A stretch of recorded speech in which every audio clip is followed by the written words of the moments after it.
Okay, we're moving on now to some breaking news where Separatist leader in Kashmir, Asiya Andrabi, has unfurled the Pakistani flag at a meeting that was held in Srinagar on both the occasion of the Independence Day of Pakistan. Pakistan's national anthem was also sung at the event. It is for the BJP government now to take action. We had kept them under control, and these things were not happening public. Few people used to assemble and do it in a closed room, so it was not affecting anybody. Now it is the first time we have seen that it is happening openly and publicly.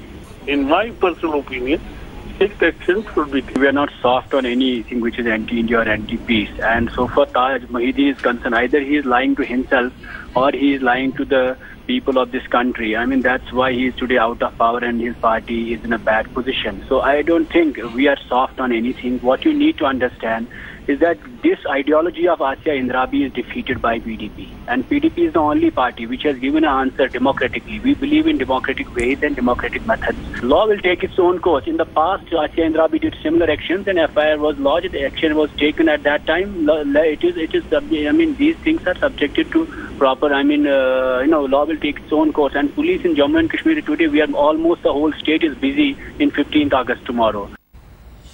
Joining us for more on this is our correspondent Shuja ul Haq. Shuja, Asiya Andrabi once again in the news for her anti-national movements. How did she manage to get all these people together and make them sing the Pakistan national anthem and even wave Pakistani flags amid the tight security that we have seen in the state of Jammu and Kashmir?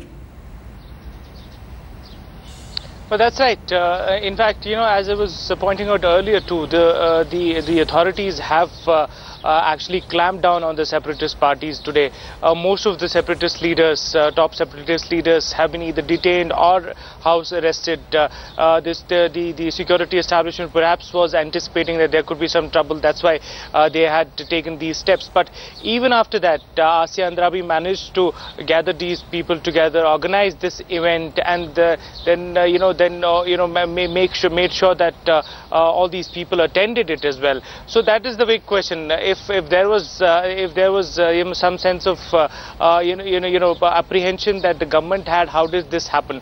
But having said that, this is not something new. That's what most of the sources that I speak to, or the officials that I speak to, they suggest that it's best that these things should be ignored, and that's what perhaps their policy as well is towards dealing with elements like Asiya Andrabi.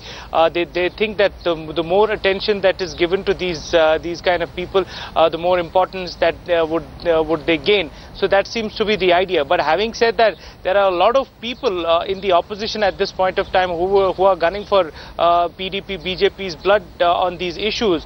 Basically, on the fact that when they were not in the power, when BJP was not in power, they would be hammer and tongs against any such thing that will happen in the previous establishment. So right. Now when they are in the government, what is it as a justification that they have towards allowing an event which is so well organized by a separatist leader like this? Absolutely. In fact, our strategic affairs editor Gaurav Sawant joins us for more, and that's exactly the point, isn't it, Gaurav, that when we got this political reaction, each of them, sounded absolutely unfazed about Asiya Andrabi's anti-India, pro-Pakistan posturing. Why is it that our political leaders, have remained silent and not really cracked down on these anti-separatist leaders, on these, anti-nationalist people who exist in the state of Jammu and Kashmir? Avantika, the perception in the government is if you arrest her, she becomes a bigger hero. If you ignore her, she will be treated with the contempt she deserves. And that is exactly what the BJP-PDP government claim they are doing in Jammu and Kashmir, treating Asiya Andrabi with the contempt she deserves. Now, the government claims that she is locked up in one room with about 50 to 60 people singing Pakistan's national anthem or waving Pakistani flags behind closed doors. At the same time, they say that what needs to be exposed is the fact that she wants others to become terrorists and pick up the gun against the Indian state. She sends her own son on an Indian passport to a Southeast Asian country to become a doctor, and there they take an Indian passport, they take favors from government of India, and that's the the folk tongue with which these separatists speak.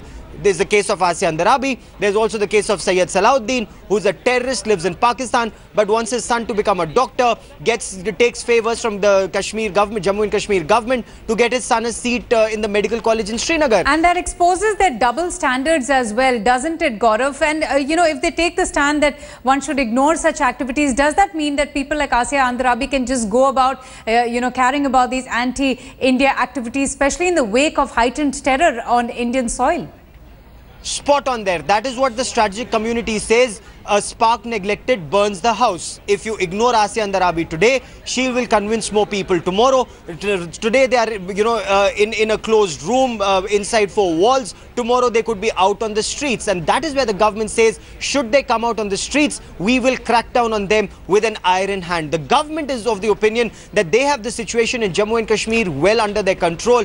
The message that has gone out to all terrorists who are wielding a gun is that your life is 6 to 8 months. If you pick up a gun against the state, you will not live for more than 1 year. That's the message that goes out from Government of India. As far as the state police, state intelligence agencies are concerned, they are cracking down on such elements. But people like Asiya Andarabi, or as Shuja was just telling us, you have practically most of the separatist leaders who are under house arrest today. They seek favors from Government of India if they want to go abroad, either for treatment or for their children or for various other things. And those are the aspects that the government will now expose. All right. Gaurav Sawant, Shujaul Haq, thank you both for joining us.